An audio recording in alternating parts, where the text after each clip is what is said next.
প্রধান উপদেষ্টা, আপনার একটা কথা বলি, আমরা আগেও বলেছি এই সরকারের সকল উপদেষ্টার এক পা অন্য দেশে, বিপদ হইলে ভাইগে যাবে, কিন্তু আমরা দৃঢ়ভাবে বিশ্বাস করি আপনি ভাগবেন না।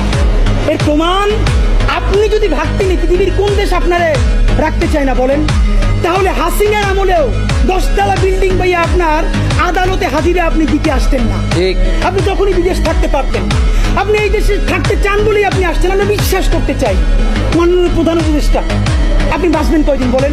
আপনার এত বয়স হয়েছে, বাংলাদেশের গড়ায় উঠতে প্রায় 20 বছর বেশি পাচ্ছেন। আমার বাপের 63 বছর পাচ্ছে, তার চেয়ে আপনি প্রায় 20 বছর বেশি পাচ্ছেন। মাঝে মধ্যে মৃত্যু বেঁচে থাকার চেয়ে অধিক মাননীয় প্রধান উপদেষ্টা।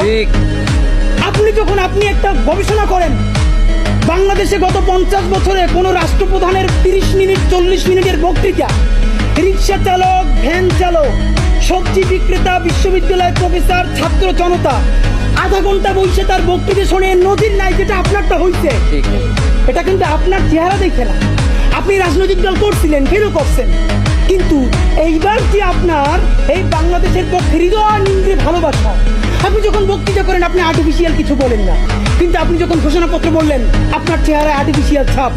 ইদানিং আপনি স্ক্রিপ্ট দেখে দেখে বক্তৃতা করেন, এগুলো আমরা চাই না মাননীয় প্রধান উপদেষ্টা। আপনার অন্তরে যা আছে, আপনারা যে বাধ্য করে তার কথা বলে দেন না। আপনারা কি করবে বলেন? আপনারা খুন করবেন? আপনি প্রায় 80 বছর বাঁচছেন, আর কয় বছরই বা বাঁচবেন? আপনি কি খাবেন, কি বাঁচবেন? আপনি বরং যদি আপনার আর্মি মেরে ফেলে, আপনার যদি ভারতীয় আধিপত্যবাদ গুলি করে, আপনাকে যদি হত্যা করা হয়, কিন্তু সেই রক্তের বিনিময়ে যদি আপনি শহীদদের রক্তের বিনিময়ে নতুন বাংলাদেশ গড়ে যেতে পারেন, আগামী 1000 বছর বাংলাদেশের মানুষ নামাজে প্রার্থনায় আপনার জন্য শুধু দোয়া করবে।